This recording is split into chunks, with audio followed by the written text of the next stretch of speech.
bom ter você aqui. A gente está falando agora sobre uso de imagens em slides, né?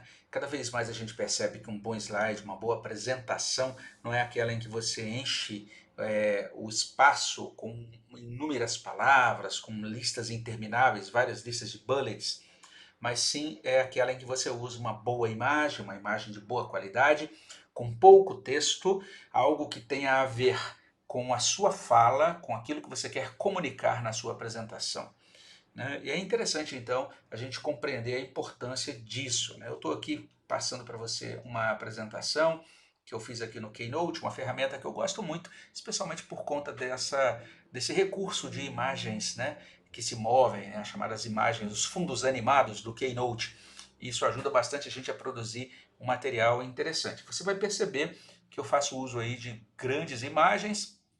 Temos também listas de bullets, temos sim, né, com pouco conteúdo, apenas para mostrar, quem sabe, um roteiro da aula ou alguma coisa assim, mas no geral as grandes sessões mostradas aí com grandes imagens, tá certo?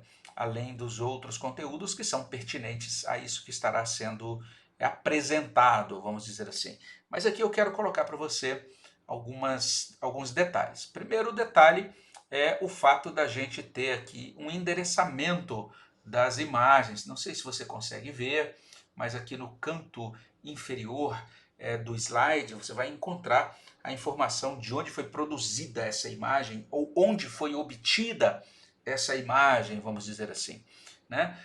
Nos outros slides a mesma coisa, você vai perceber, por exemplo, nesse slide que está sendo mostrado agora, que ele é um quadro pintado aí por John Martin, trazendo a destruição de Pompeia e Herculano e a fonte, né, da imagem.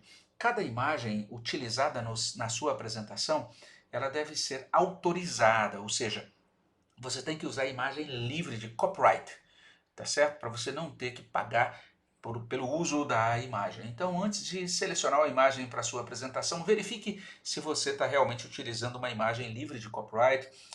E normalmente as imagens na internet que são livres de copyright normalmente estão dentro de uma licença ou sob uma licença chamada Creative Commons, que exige que você enderece a imagem. Então a pessoa olha para o teu slide, uau, que slide legal, mas tem ali a informação de onde foi tirada aquela imagem ou onde foi produzida aquela imagem, tá certo? Então isso é importante em cada imagem que você utiliza. Aqui você vai ver um exemplo em que eu não faço isso. É um triângulo simples, né? Só com um fundo ali de gradação, que eu mesmo produzi, então não tem problema, tá certo? Mas as outras imagens, veja só, até quando eu pego telas de filmes, eu coloco ali a informação sobre de onde eu tirei aquilo, para que a gente não tenha dificuldade, vamos dizer assim, no que diz respeito a qualquer problema jurídico, né? É muito chato você preparar um material, depois você ser executado na justiça, porque você fez uso de um material sem o endereçamento exigido, vamos dizer assim, pelos proprietários, tá? De onde eu tiro as minhas imagens? E agora chamando a atenção aqui para as minhas fontes de imagens, vamos dizer assim. Então, só chamando a sua atenção, veja só, desculpe aqui, extrapolei o espaço, voltando, perdão.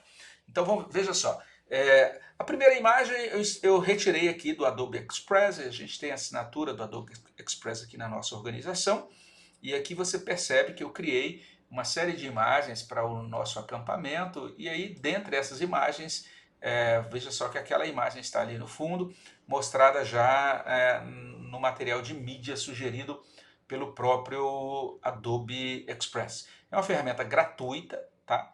Você pode fazer o uso dela e dependendo do recurso, aí sim, alguns recursos são premium, você vai ter que pagar uma assinatura premium. Isso acontece também, você tem algo muito semelhante em outras plataformas, mas dizendo então de onde eu tirei a imagem de fundo do nosso acampamento. Outra fonte que eu uso bastante é a Pixhere. A Pixhere é uma plataforma que fornece imagens, vamos dizer assim, gratuitas e você precisa então se inscrever na plataforma. Depois de inscrito você faz as suas buscas. Eu sempre gosto de fazer buscas com palavras-chave ou com expressões em inglês. Elas acabam trazendo uma resposta, né? O resultado da busca é mais abrangente do que se eu colocar apenas o texto em português. Mas você pode fazer a tua busca também aí em português, ao invés de Christian Hope, pode escrever Esperança Cristã, e daí você então encontra imagens que são muito pertinentes. E o importante, né, o interessante dessas imagens é isso, né? Se você clica, por exemplo, em uma dessas imagens, você vai encontrar as informações, vamos dizer assim, sobre os direitos autorais da imagem, de que maneira você pode utilizar ou não, tá vendo aqui, ó, CC ou domínio público, livre para uso pessoal e comercial, nenhuma atribuição necessária. Nesses casos, o que eu faço? Eu, de certa maneira, mesmo assim, eu insisto em copiar o link e colocar ali na minha apresentação, tá? Você pode fazer a sua busca também no Google, e aí você faz a sua busca pela palavra-chave, seleciona imagens. Aqui a gente está vendo aqui o resultado da busca, já inclusive com a delimitação aqui de tipo de imagem. Vou buscar aqui novamente, tá? Então, Christian Hope novamente. Ele vai trazer aqui, vou optar por imagens, ele traz várias imagens sobre esse tema, e eu clico aqui em ferramentas, direitos de uso, licença Creative Commons. E aqui virão as imagens que estão licenciadas, né? Eu não terei que pagar aos direitos autorais por essas imagens, mas isso não significa que está tudo resolvido. Eu terei que entrar nesses sites e verificar de que forma eu tenho que referenciar essas imagens, vamos dizer assim, quando eu chegar no momento de utilizá-las efetivamente na minha apresentação. Então é isso. O importante é que você faça um uso consciente das imagens, né? Um uso consciente e eficiente, né? Que elas sejam legais, né? Você não tenha aí esse problema de fazer um uso indevido de imagens, né? Usar imagens sem a devida autorização. E essas são as fontes que eu mais utilizo, mas existem diversos outros serviços, diversas outras fontes. O importante é que você capte, né? Que você interiorize esse princípio, né? Vamos usar imagens de boa resolução, imagens excelentes nas nossas apresentações, mas sem infringir a lei, né? Sempre tendo o cuidado de utilizar imagens permitidas e fazendo esse ato gentil, né, de colocar no cantinho aí do seu slide de onde você tirou aquela imagem. O autor da imagem vai agradecer e a gente vai estar trabalhando dentro de uma boa ética, vamos dizer assim, né? Então, essa é a minha dica de hoje. Que Deus abençoe muito você. Um grande abraço. Fique com Deus.